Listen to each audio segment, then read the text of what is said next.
இன்றைக்கி வீட்டுக்கு தேவையான காய்கறிகள் வந்து நம்ம தோட்டத்திலேயே பறிச்சுக்கலாம் வாங்க.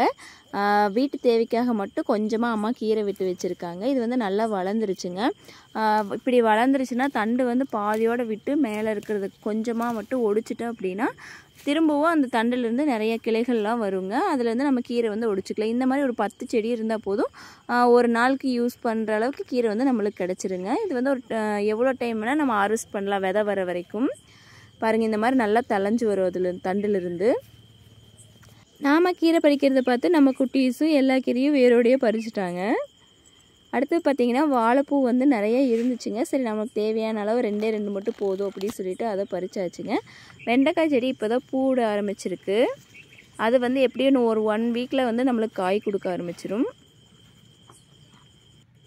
இந்த வாழைக்காய் பார்த்திங்கன்னா பஜ்ஜி போடுறதுக்கு யூஸ் பண்ணிக்கலாம், பொரியல் செய்கிறதுக்கும் யூஸ் பண்ணிக்கலாம். ரெண்டுக்குமே நல்லா இருக்குங்க. நாங்கள் இன்றைக்கி வந்து பஜ்ஜி போடலைங்க, பொரியலுக்காக தான் ஒரு 5 காய் தேவைப்படுது சொல்லி பறிச்சிட்டோம். நாங்கள் வந்து இந்த மாதிரி வாழைக்காய் வந்து நிறைய இருந்துச்சுன்னா பக்கத்தில் இருக்கிறவங்களுக்கு கொடுத்துருவோம். அதே போல் அவங்க வீட்டில் இருந்தாலும் எங்களுக்கு வந்து வாழைக்காய் கொடுப்பாங்க, எங்கள் வீட்டில் இல்லாத சமயத்தில். இந்த மாதிரி பண்டமாற்று முறை வந்து இன்னும் எங்கள் ஊரில் இருந்துக்கிட்டு தாங்க இருக்குது. எந்த காயாக இருந்தாலும் சரிங்க, அவங்க வீட்டில் இல்லைன்னா நம்ம வீட்டிலேருந்து கொடுப்போம், நம்ம வீட்டில் இல்லைன்னா அவங்க கொடுப்பாங்க. சோளம் சாப்பிட்றதுக்காகவே ஊர்லேருந்து கிளம்பி வர ஒரே ஆளுங்க நானும் என் குட்டி பையனும் தாங்க இருப்போம். சோளம் விளைஞ்சிருச்சு அப்படின்னு தெரிஞ்சதுன்னா போதும், அங்கேருந்து ஊர்லேருந்து வந்துடுவோங்க.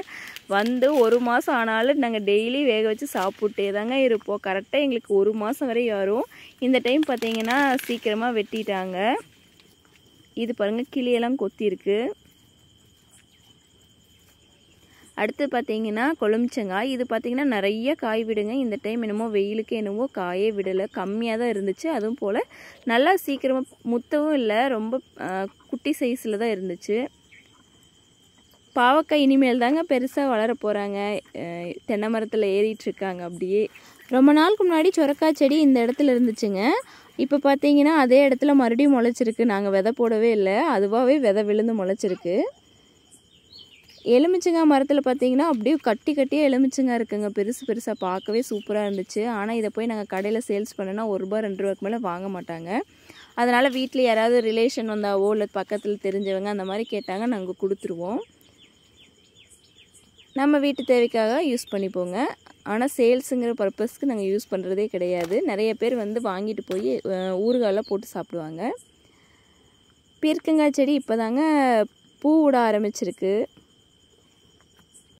காய்கறிகள் மனசார சாப்பிட்றது பார்த்திங்கன்னா அம்மா வீட்டில் தாங்க. ஏன்னா எப்பயுமே செடிகள் இருக்கும், எவ்வளோ வேணாலும் பறித்து சாப்பிடும்போது மனசு நிறைவாக இருக்குங்க. உங்களுக்கு இந்த வீடியோ பிடிச்சிருந்தா கண்டிப்பாக லைக் பண்ணுங்கள், ஷேர் பண்ணுங்கள், சப்ஸ்கிரைப் பண்ணுங்கள். தேங்க்யூ.